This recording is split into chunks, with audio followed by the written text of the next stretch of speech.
La entrevista en Asamblea al Día. 7 de la mañana con 9 minutos, momento de la siguiente entrevista. Queremos agradecer, está en los estudios de la radio de la Asamblea Nacional, el ingeniero Francisco Vázquez, vulcanólogo del Instituto Geofísico de la Escuela Politécnica Nacional. Las últimas informaciones que hemos conocido respecto al Guagua Pichincha nos llevan a tratar este tema acá en la radio para que usted conozca de fuente oficial qué es lo que está sucediendo. Ingeniero, buenos días, ¿cómo está usted? Buenos días a todos. Gracias por estar con nosotros. Cuéntenos cómo se encuentra en este momento la actividad del volcán Guagua Pichincha. Bueno, yo quiero empezar iniciando con un mensaje de calma para la comunidad. El volcán es un volcán activo. Recordemos que tuvo su último proceso eruptivo entre los años 1999 y 2001.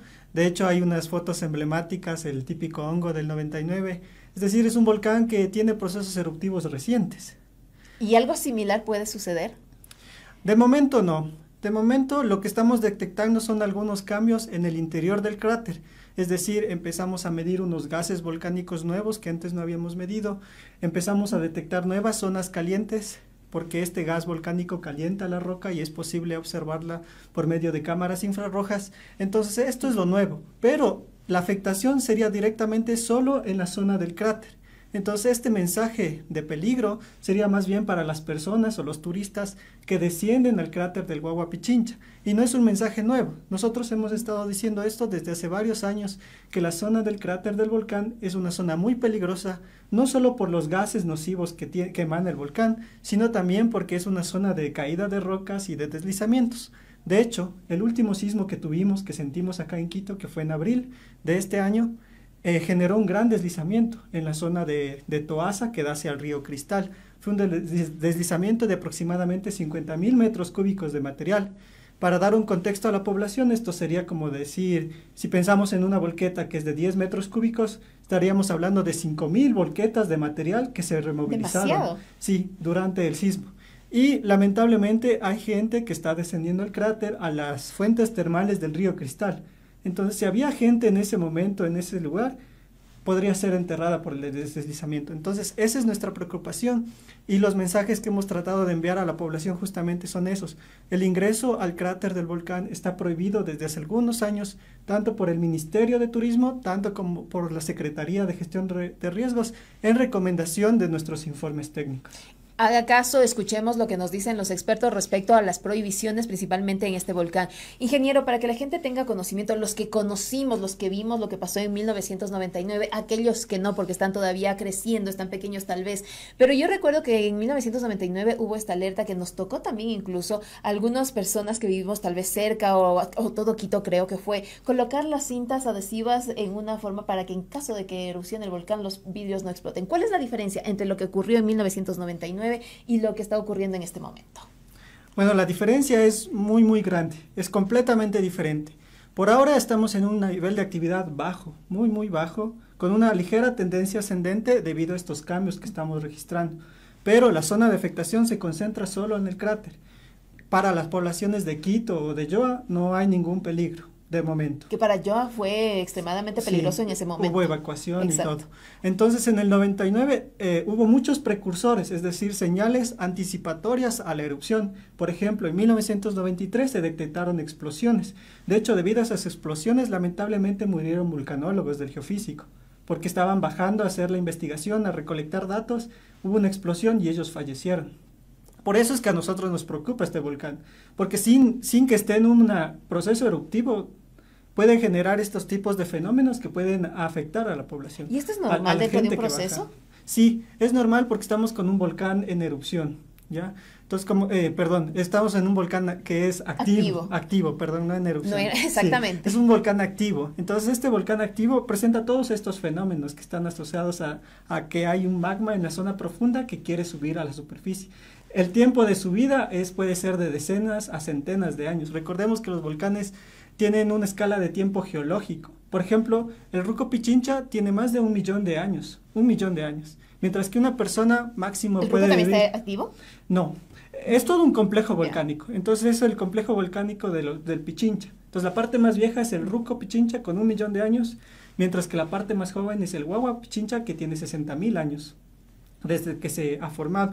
Pero tomen en cuenta que en cambio en la escala humana mejor hablamos de 100 años máximo en el mejor de los casos. Entonces los volcanes son más viejos que nosotros, muchísimos más viejos que nosotros, y tienen procesos que también toman mucho más tiempo que los procesos que nosotros tenemos. Ingeniero, y en el caso particular del Guagua Pichincha, ¿se podría decir que en algún momento puede llegar ya a elevar el magma? Porque entiendo que también se realizaron unos estudios que se mandaron al extranjero para determinar en qué nivel se encuentra.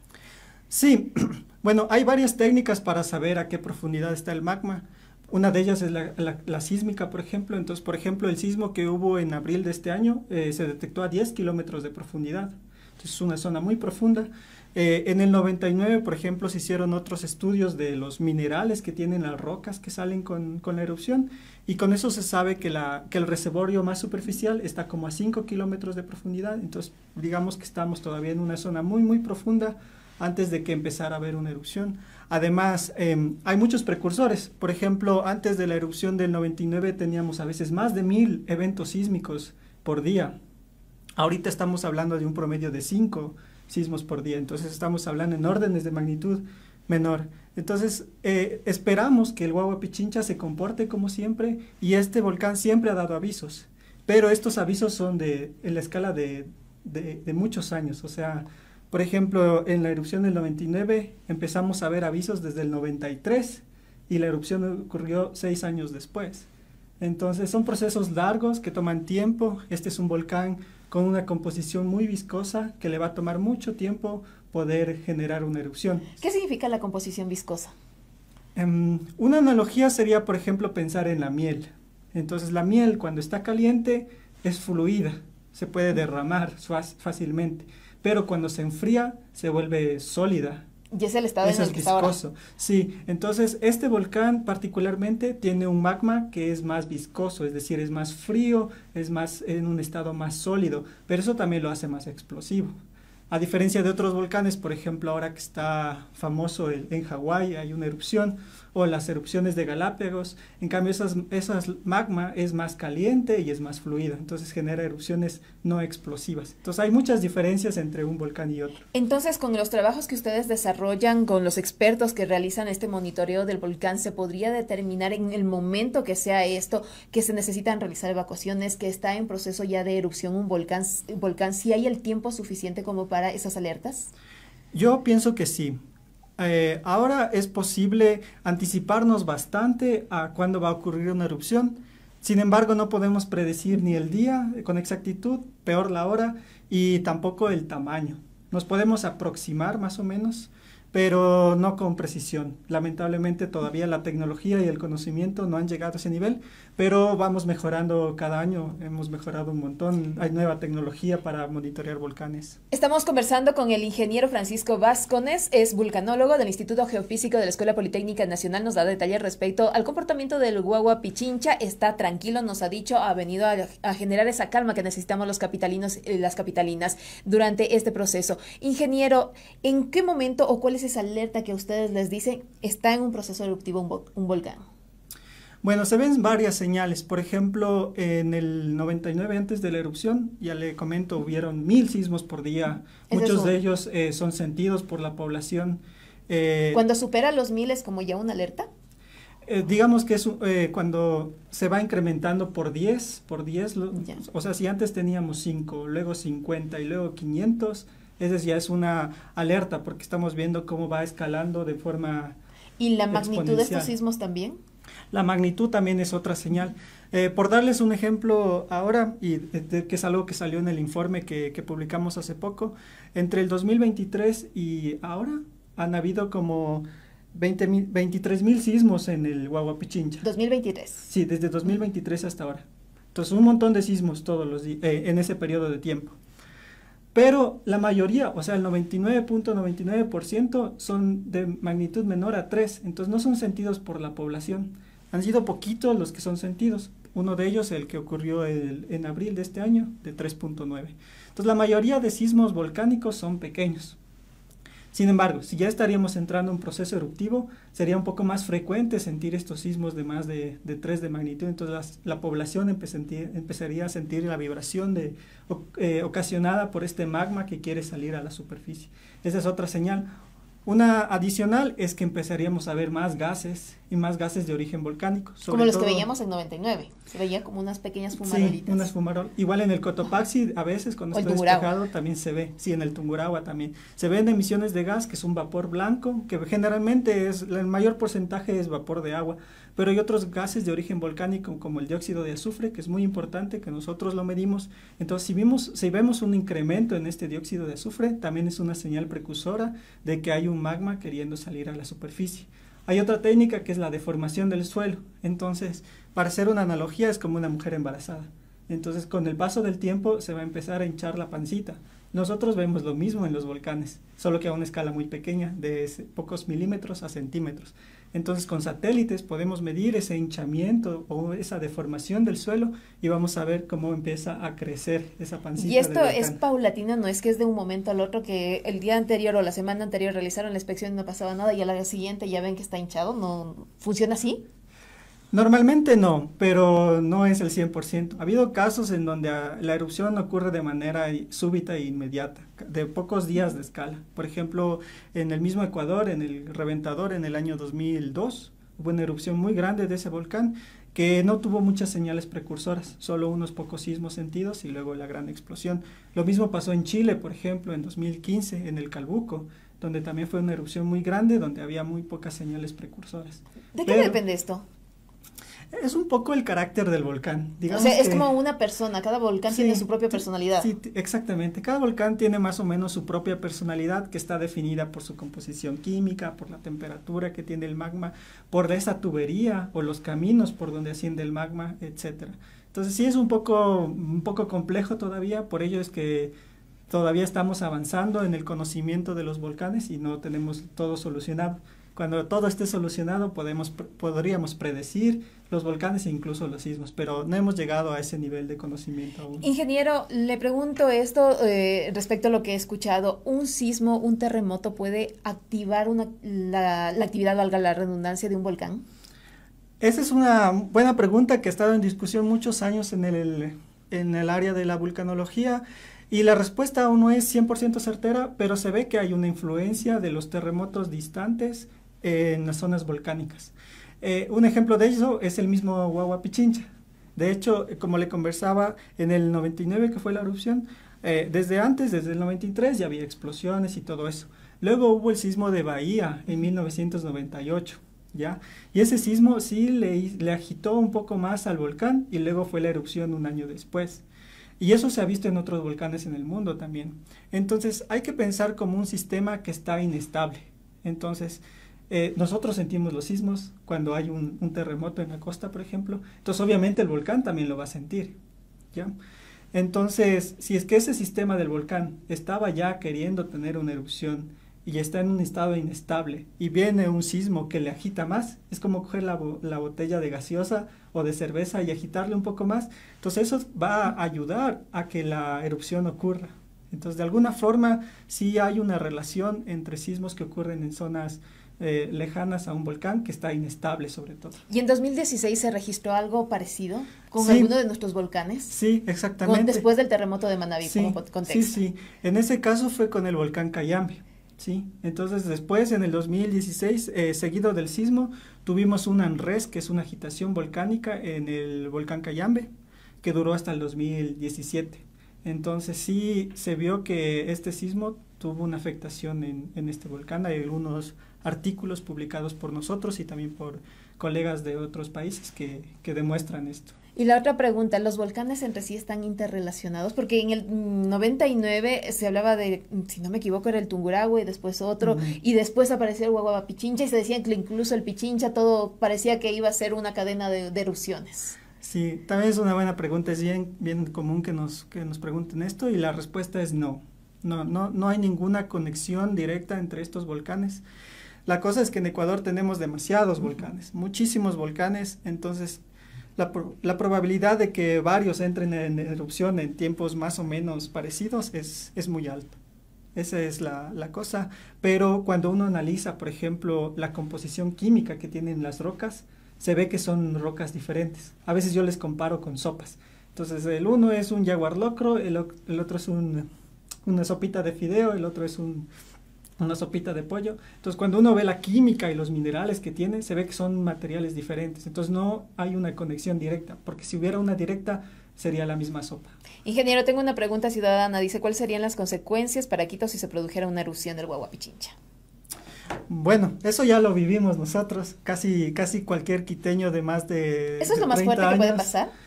Eso fue más o menos grande, sí, pero no es lo más fuerte que pueda pasar, lamentablemente. En el Guagua Pichincha. Sí, pero es lo más probable. Entonces, los que vivimos la erupción del 99 recordarán que lo que más afectó a Quito fue la caída de ceniza. Entonces, caía de ceniza de más Y de unas pequeñas piedritas, me acuerdo. Sí, Pero sí. no para Quito, sino para ¿Yoa era? Sí, Ajá. entre más cerca estás del volcán, más grandes van a ser las rocas, pero entre más te alejas van a ser más pequeñas. Entonces, para Quito, que estamos como a unos 10, 12 kilómetros de distancia, sobre todo cayó ceniza, entre 1 y 2 milímetros de espesor de ceniza.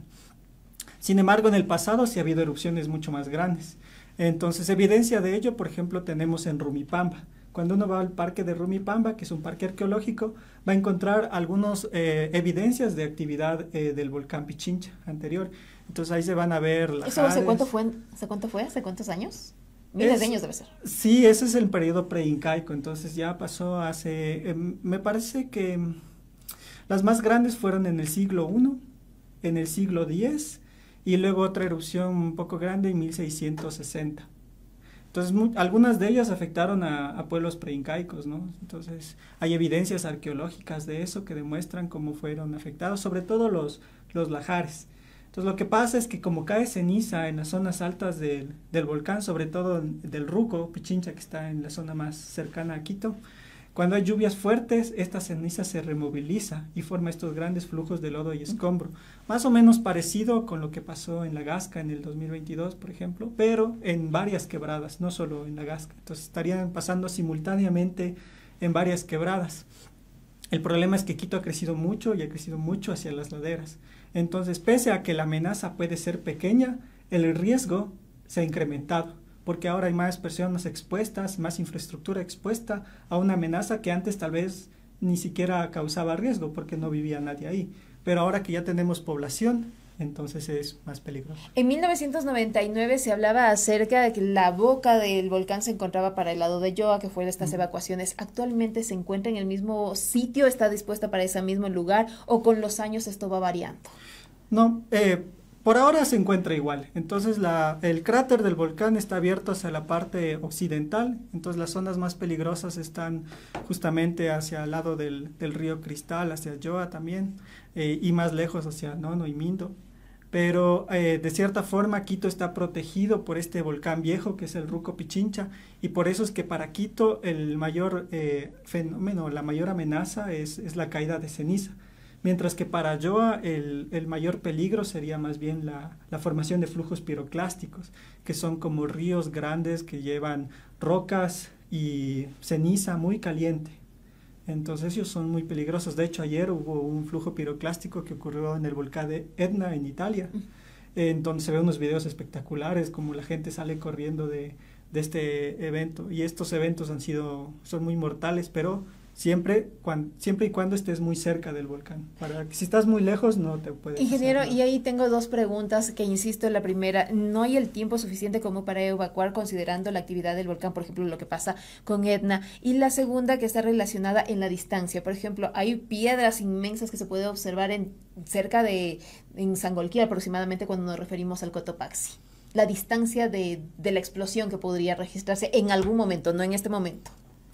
Bueno, normalmente estos son flujos gravitacionales, entonces es decir, un poco dependen de la masa que tengan los materiales y se van depositando. Entre más grande es, más cerca se queda del volcán, y entre más pequeño, más fino es, más lejos puede llegar. En el caso que usted menciona del Cotopaxi, ahí ocurrió un fenómeno un poco diferente, que son los lajares, ¿no? Entonces, en los lajares, que son mezclas de agua, de rocas y escombros, el transporte de estos materiales grandes puede ser un poco más lejos. No es que explotó y lanzó. No, estos fueron removilizados y a veces van rodando como en una gran crecida de un río. Entonces, esto ocurre más porque este lodo es muy denso y permite que estas otras partículas floten. Un ejemplo sería comparar el agua con un corcho. Entonces, cuando uno pone un corcho en el agua, el corcho flota. Entonces, lo mismo pasa en los lajares.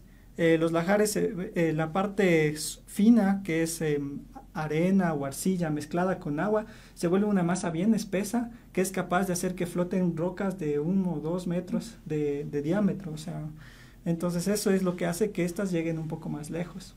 Ingeniero, finalmente reitere la información inicial con la que empezamos esta entrevista respecto al comportamiento del Guagua Pichincha para la calma de los pobladores. Sí, precisamente yo he venido acá a dar un mensaje de calma a los quiteños, a la población de Yoa, de que estamos viendo cambios en el Guagua Pichincha. Estos cambios son pequeños y las zonas de peligro se encuentran solo dentro del cráter. Entonces las personas, los turistas o montañistas que ingresan al cráter están en una zona de alto peligro. De hecho, hay informativos en la zona del refugio en donde uno puede ver cuáles son los peligros que hay dentro de los cráteres de volcanes activos. Entonces, esa es la zona peligrosa. Los alrededores no hay problema. Sí, los alrededores no hay problema. Entonces, el objetivo que tenemos como el geofísico es que estas personas que ingresan lo hagan de una forma informada. Entonces, que ellos decidan, ok, yo sé que esta es una zona peligrosa, que me puede pasar esto, y yo decido ingresar. El problema es que a veces no pasa eso, sino que hay un guía que les dice, vamos, vamos, y a veces ingresan sin saber, y luego pasa algo. Y ellos pueden ser afectados gravemente, o sea, entonces nosotros no queremos que eso suceda. Ha sucedido en otros países, por ejemplo en Nueva Zelanda, en White Island, hace poco, donde la gente iba incluso en helicópteros a tomarse fotos en los volcanes, y luego el volcán tuvo una explosión freática y hubo muchos muertos. Entonces nosotros queremos evitar eso, y recalco, la zona de peligro actualmente es la zona del interior del cráter. Lo hemos venido diciendo desde hace muchos años. Ahora estamos detectando nuevos cambios dentro del cráter, pero que no tienen un impacto directo a la población de Quito y de Yoa. Sino a los visitantes, aquellas personas que visitan el volcán Guagua Pichincha. Ingeniero, muchísimas gracias. Con mucho gusto. Son las 7 de la mañana con 31 minutos. Conversamos con el ingeniero Francisco Vasconez, vulcanólogo del Instituto Geofísico de la Escuela Politécnica Nacional. Nos ha aclarado nuestras dudas respecto al comportamiento del Guagua Pichincha. Usted escucha Asamblea al Día por la señal de la radio. Somos la voz invisible que colorea tu jornada, tejiendo historias, noticias y cultura.